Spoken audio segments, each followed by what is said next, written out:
Le diabète de grossesse est une augmentation anormale du taux de sucre dans le sang durant la grossesse chez les femmes qui n'étaient pas connues diabétiques auparavant. Lorsque le taux de sucre monte dans le sang, malheureusement pour la mère et pour le fœtus, ça peut causer certaines complications. Heureusement, pour plus de 80% des femmes, le diabète disparaît après l'accouchement. Le diabète de grossesse, qu'on sait, c'est causé en grande partie par les changements hormonaux de la grossesse. En fait, durant la grossesse, le placenta fait des hormones qui rendent plein de services à la femme pendant la grossesse, mais qui nuisent à l'action de l'insuline. L'insuline, son rôle, c'est de contrôler les taux de sucre dans le sang.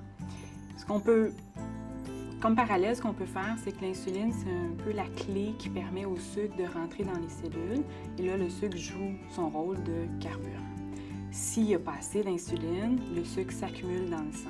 Et c'est là qu'on peut voir le diabète de grossesse. Les possibilités d'avoir un diabète de grossesse sont plus grandes si vous avez plus de 35 ans, si vous appartenez à un groupe à plus haut risque de diabète. Donc malheureusement, les femmes autochtones, les femmes hispaniques, les femmes asiatiques ou d'origine africaine ont un plus grand risque de faire du diabète de grossesse. Aussi, l'obésité est un facteur de risque. Ce qu'on remarque aussi, c'est qu'une femme qui prend du poids rapidement en tout début de grossesse a aussi un plus grand risque de développer un diabète plus tard dans la grossesse. Finalement, les femmes qui ont déjà fait du diabète de grossesse ou qui ont déjà eu un enfant qui pesait plus de 4 kg ou 9 livres à la naissance ont un plus grand risque. La notion du diabète de grossesse était assez loin de moi parce que je ne m'étais pas vraiment renseignée là-dessus. Je savais que j'avais des petites difficultés au niveau alimentaire par rapport à la tolérance du glucose. Mais je n'avais jamais été aussi loin dans la réflexion. Bien sûr, si on vous a déjà dit dans le passé que vous aviez des taux de sucre anormaux, votre risque de développer un diabète de grossesse est plus élevé. Aussi, si vous avez un parent, un frère, une sœur qui est atteinte de diabète, votre risque de faire du diabète de grossesse est un petit peu plus élevé. Et finalement, si vous avez un syndrome des ovaires polykystiques ou si vous avez un traitement pour une autre condition à base de cortisone, votre risque est un petit peu plus élevé. Néanmoins, il faut savoir qu'il y a des femmes qui développent un diabète de grossesse sans avoir aucun de ces facteurs de risque. Donc moi, je suis kinésiologue. Je travaillais justement au centre des naissances avec la clientèle de femmes diabétiques qui avaient le diabète de grossesse, plus particulièrement.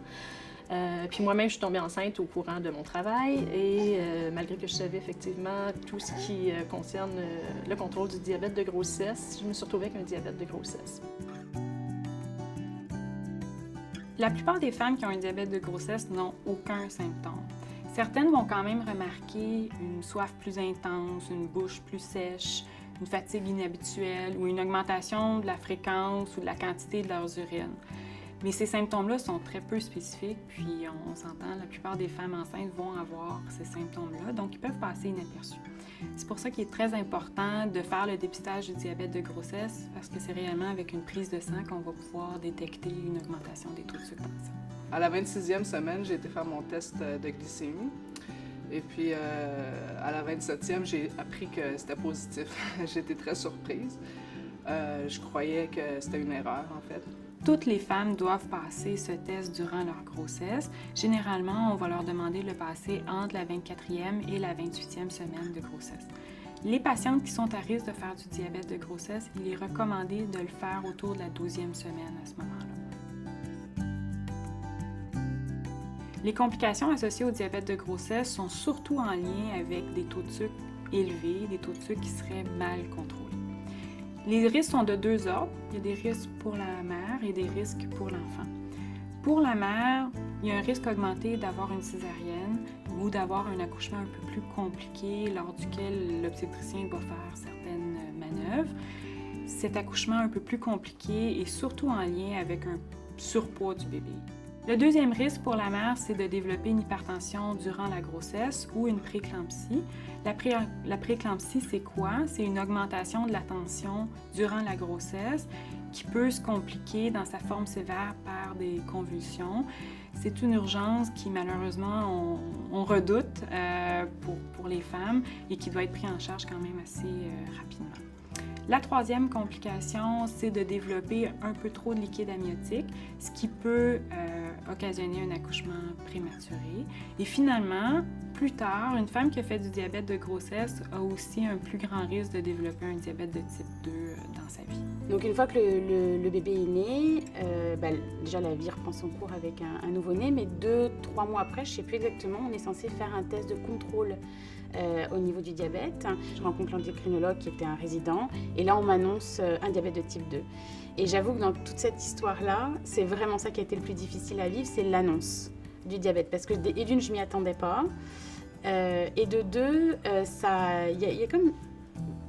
C'est tellement diabolisé le mot diabète que quand on l'annonce en tant que diabète de grossesse, on précise tout le temps que ça a un début et une fin. On précise, c'est très encadré, très rassurant en fait. On sait que ça va se terminer.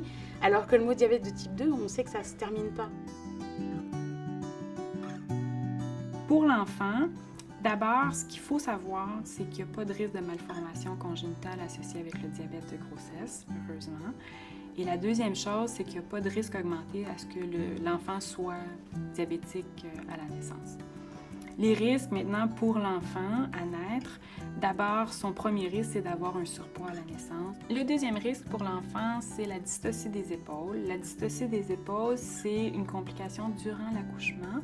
En fait, la tête n'a pas de difficulté à passer, mais il y a un blocage au niveau des épaules de l'enfant et l'obstétricien doit à ce moment-là faire certaines manœuvres pour permettre l'accouchement du bébé. La troisième complication, c'est l'hypoglycémie. Donc, l'enfant a un risque de faire une hypoglycémie à la naissance, soit une baisse de sucre. En fait, ça s'explique par des taux de sucre chez la mère un peu trop élevés avant l'accouchement. Donc, l'enfant s'habitue à recevoir un peu trop de sucre et au moment où on coupe le cordon, ces taux de sucre à lui baissent quand même assez rapidement. Plus tard dans sa vie, l'enfant né d'une mère avec un diabète de grossesse a un petit peu plus de risque de développer une obésité dans l'enfance ou dans l'adolescence ou un diabète un peu plus tôt, soit dans la vingtaine ou dans la trentaine. Ces risques-là sont essentiellement liés à son poids de naissance. Donc, un bébé en surpoids, oui, a un risque de développer ces complications. Et si le poids de naissance est dans les normes, ces risques sont quand même diminués. Je le répète, toutes ces complications sont essentiellement liées à un taux de sucre qui n'est pas bien contrôlé durant la grossesse. Donc, avec une prise en charge optimale, un suivi par votre équipe, normalement, ces complications arrivent à être évitées.